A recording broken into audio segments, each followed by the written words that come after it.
Tony Blair admitted devolution was a mistake in a throwback interview that echoes Prime Minister Boris Johnson's latest claims on handing more powers to Scotland.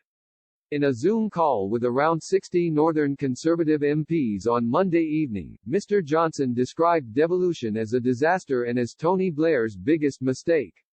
The comments immediately drew the ire of politicians across the spectrum. Scotland's First Minister, Nicola Sturgeon, responded on Twitter saying, "Worth bookmarking these comments for the next time Tories say they're not a threat to the powers of the Scottish Parliament, or, even more incredibly, that they support devolving more powers. The only way to protect and strengthen the Scottish Parliament is with independence."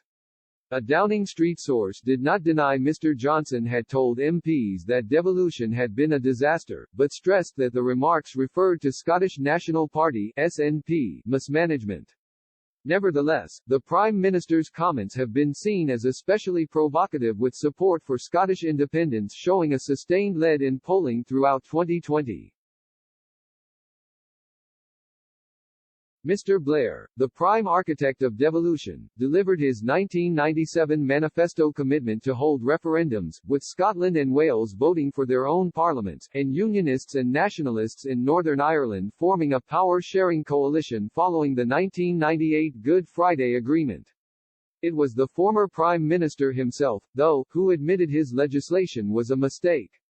Echoing Mr. Johnson's remarks, in a 2015 book entitled, British Labour Leaders, Mr. Blair admitted that he did not understand at the time the importance of maintaining cultural unity between the different parts of the UK.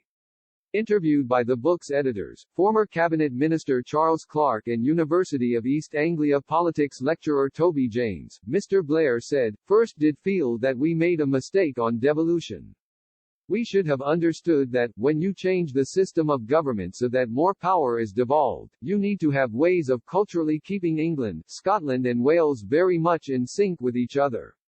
We needed to work even stronger for a sense of UK national identity. But I don't accept the idea that we should never have done devolution. If we had not devolved power, then there would have been a massive demand for separation, as there was back in the 60s and 70s.